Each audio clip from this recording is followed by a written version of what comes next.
Myself Sonali Amol Devda, Ahilyadevi Kanya Vidyalaya, Bhusawal. Friend, science chapter number 7, motion, force and work. We are studying motion, force and work. So let's start now. Let's recall. What is meant by motion? What causes a change in motion? In previous standard, we learn what is mean by motion. तुम्ही मागच्या इयत्तेमध्ये शिकलाय की गती म्हणजे काय आणि गती बदलण्यासाठी त्यासाठी काय काय कारणं असतात. तर तुम्हाला सगळ्यांना माहिती की जेव्हा तुम्ही फोर्स अप्लाइड कराल एखाद्या वस्तूला गतिमान करण्यासाठी, जेव्हा आपण फोर्स अप्लाइड करतो तेव्हा त्या वस्तूची गती काय होते, बदलते. हे तुमचं मागच्या इयत्तेमध्ये झालेलं आहे. मग आता आपण पुढचं शिकूया. आता आपल्याला शिकायचं आहे distance and displacement. What is mean by distance? Distance म्हणजे अंतर, ज्याला मराठीमध्ये म्हणतात अंतर, आणि डिस्प्लेसमेंट म्हणजे विस्थापन. आता हे काय पहिले आपण पाहूया. तर डिस्टन्स आपण त्याची डेफिनेशन पाहूया. The length of the route actually traversed by a moving body irrespective of the direction is called distance and distance is a scalar quantity. आपण मागच्या व्हिडिओमध्ये scalar quantity and vector quantity बद्दल माहिती पाहिलेलीच आहे.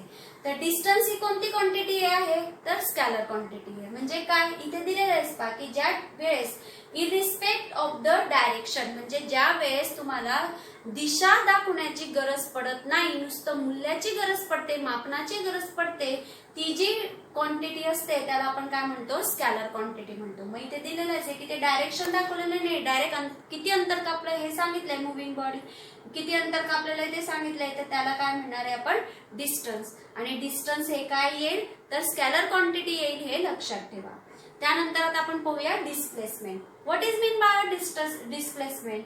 तर त्याची definition, the minimum distance traversed by a moving body in one direction from the original point to reach the final point. म्हणजे एका जो ओरिजिनल पॉइंट आहे तिथून तर फायनल पॉइंट पर्यंत, म्हणजे अंतिम बिंदू पर्यंत एखाद्या वस्तूने कापलेलं जे अंतर आहे, आणि ते अंतर पण कसं असायला पाहिजे, मिनिमम डिस्टन्स, म्हणजे कमीत कमी अंतर. जेव्हा ती वस्तू तेवढं अंतर पार करण्यासाठी जेव्हा कमीत कमी ते जाईल तर त्याला काय म्हणू आपण, डिस्प्लेसमेंट. मग आता याच्यामध्ये पहा, याच्यामध्ये कुठे तुम्हाला डायरेक्शन सांगण्याची गरज, इथे डायरेक्शन तुम्हाला सांगितलेलं आहे. म्हणून डिस्प्लेसमेंट ही कोणती क्वांटिटी येईल, तर डिस्प्लेसमेंट ही वेक्टर क्वांटिटी येईल, हे लक्षात ठेवा. मग हे दोघांमधला फरक लक्षात ठेवा की डिस्टन्स जो आहे ते स्कॅलर क्वांटिटी मध्ये येतं आणि डिस्प्लेसमेंट जे आहे ते कशामध्ये येईल, वेक्टर क्वांटिटी मध्ये येईल.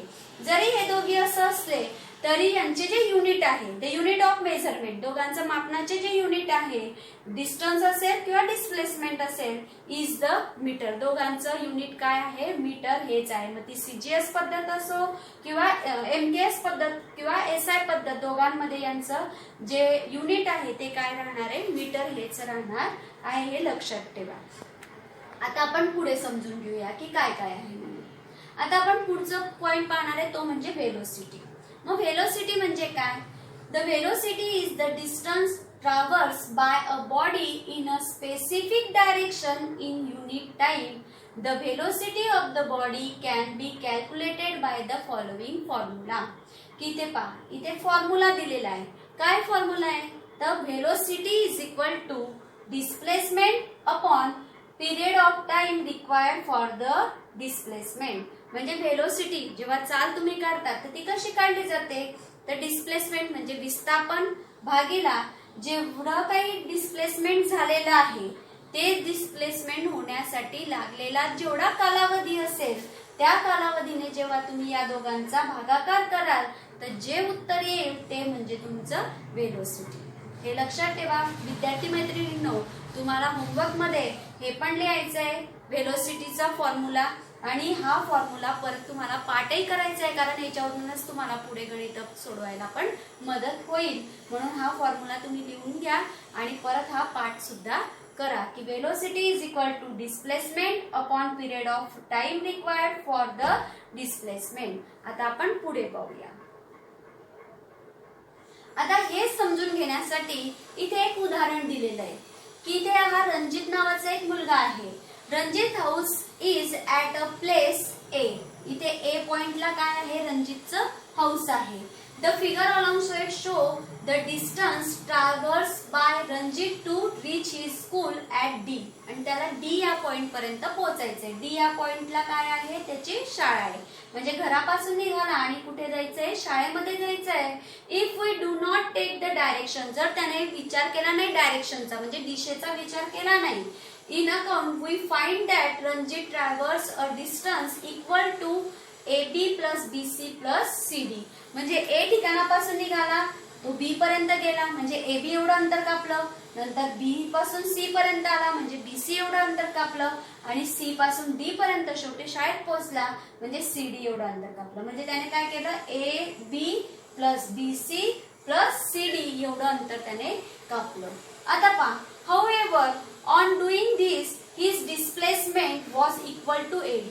एवढं अंतर त्याने कापण्यापेक्षा जर तो A पासून निघाला आणि डायरेक्ट D पर्यंत पोहोचला असता, हे जे तुटक रेषांनी जी तुम्हाला इथे दाखवलेलं आहे की Ranjit displacement from his house to the school is shown in the picture with the broken line. इथे तुटक रेषांनी दाखवलेली जी तुम्हाला एडी लाईन दिसते, इट्स युअर डिस्प्लेसमेंट. म्हणजे हे काय झालं, त्याचं डिस्प्लेसमेंट. की एवढं फिरण्यापेक्षा कमीत कमी अंतरामध्ये तो इथे पोहोचतोय.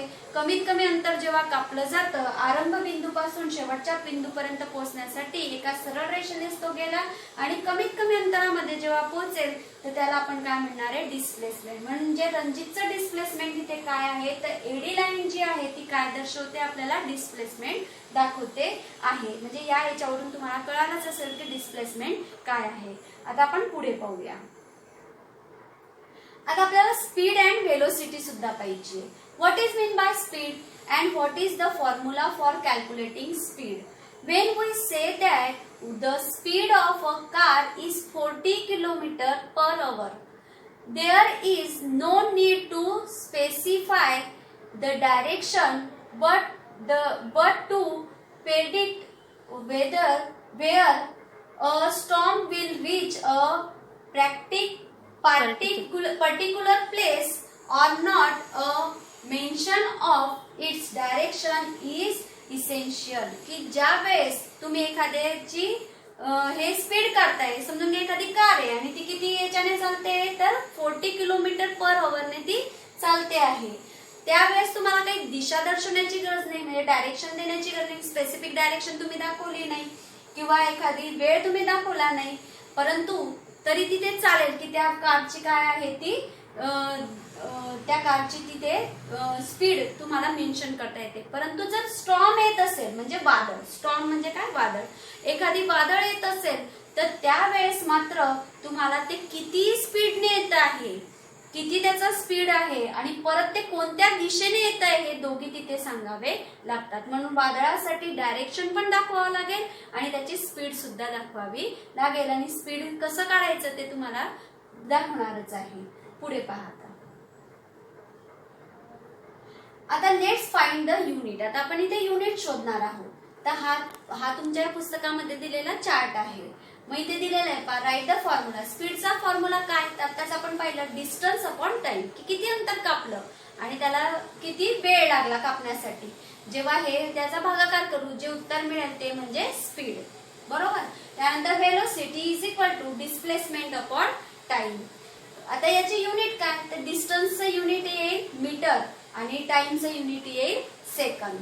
परत तिथे इथे पण हेच राहील की डिस्प्लेसमेंटचं युनिट काय आहे, मीटर, आणि टाइम कशामध्ये मोजला जातो, सेकंदामध्ये. तर हा जो तक्ता आहे, हा तक्ता तुम्ही तुमच्या वहीमध्ये लिहून घ्यायचा आणि हे एकक सुद्धा लक्षात ठेवायचे.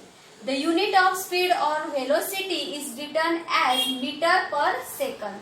हे लिहिताना असं लिहिलं जातं, मीटर पर सेकंद, हे लक्षात ठेवा. आता आपण पुढे पाहूया.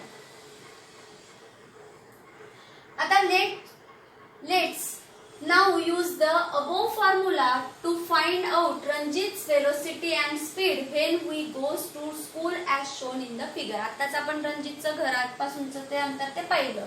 आता त्याच्यासाठी आता आपण परत हेच उदाहरण घेणार आहोत आणि त्याचं द ऍक्च्युअल डिस्टन्स किती त्याने कापलं ते आपण पाहूया. मग आता त्या पहिले सुरुवातीला तो AB एवढं अंतर कापलं, त्या किती किलोमीटर होतं, किती मीटर होतं, 500 मीटर होतं.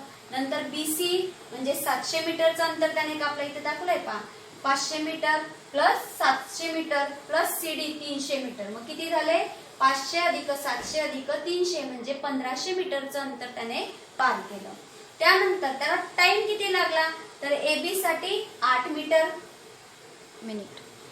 मिनिट. त्यानंतर BC साठी 11 मिनिट आणि CD साठी किती मिनिट लागले? 6 मिनिट. म्हणजे टोटल टाइम किती झाला त्याचा? 25 मिनिट.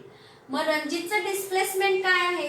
तर एवढं करण्यापेक्षा म्हणजे याला 1500 मीटरचं अंतर त्याने कापलं, एवढा फिरत गेला म्हणून 1500 मीटर, आणि डिस्प्लेसमेंट काय होतं तर 1000 मीटर. म्हणजे AD किती दाखवतोय? 1000 मीटर. म्हणून डिस्प्लेसमेंट काय आहे? AD is equal to 1000 metre. आता आपण पुढे पाहूया. Ranjit velocity when going from home to school. मग आता शाळेपासून घरापासून जेव्हा शाळेपर्यंत गेला तर त्याचा व्हेलोसिटी किती ते आता पाहूया.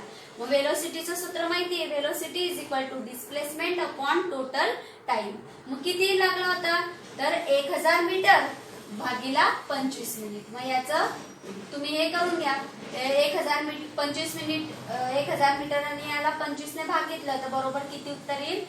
इथे 40 मीटर भागीला 60 सेकंद बरोबर 0.66 मीटर पर सेकंद. कारण तुम्हाला माहितीये हे मिनिट आहे, मिनिटाचं रूपांतर तुम्हाला कशामध्ये करावं लागेल? सेकंदामध्ये करावं लागेल. कारण की वेलोसिटी ही कशामध्ये दाखवली जाते? सेकंदामध्ये. म्हणून इथे किती येईल? 0.66 मीटर पर सेकंद एवढं त्याचं येईल. म्हणजे एका सेकंदामध्ये किती मीटर अंतर कापेल? तर 0.66 मीटर अंतर तो कापेल. मग आता त्याची स्पीड आपण पाहूया. तर स्पीडचा आपण फॉर्म्युला माहिती आहे की distance traverse upon total time. मग किती डिस्टन्स होतं? तर 1500 पूर्ण टोटल त्याने AB BC CD एवढा जेवढा गेला तर किती होता? 1500 मीटर. आणि परत 25 मिनिट टाइम लागला. म्हणून याचे परत सेकंदामध्ये रूपांतर करून घ्यायचं आणि 60 मीटर भागीला 60 सेकंद बरोबर 1 मीटर. म्हणजे एका सेकंदामध्ये त्याने किती अंतर कापलं? तर 1 मीटर एवढा अंतर तो कापेल. ही त्याची स्पीड. तर इथे वेलोसिटी आणि स्पीड कसं काढायचं इथे तुम्हाला समजून गेलं असेल. आता आपण पुढे पाहूया. Ranjit didn't take straight route of minimum distance while going to school. Therefore, the magnitudes of his velocity and speed came out to be different. आता इथे पहा, जर कधी तो एका सरळ रेषेमध्ये गेला नसता, त्याच्यामध्ये स्पीड मध्ये काय झालं असतं? कमी जास्तपणा झाला असता. Had Ranjit actually gone by the straight route. इथे मात्र तो काय झालेला आहे? सरळ रेषेत गेलेला आहे.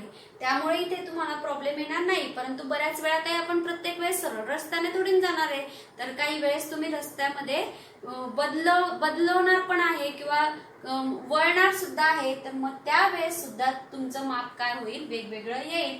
म्हणून his velocity and speed would have been the same. इथे सरळ असल्यामुळे सेम आहे, वेलोसिटी आणि हे सेम आहे. परंतु जेव्हा रस्ता वळणाचा किंवा आपण वळत गेलो तर तिथे वेलोसिटी आणि हे काय होतील? बदलत असतात, चेंज होत असतात. आता आपण पुढच्या उदाहरणावरून ते समजून घेऊया.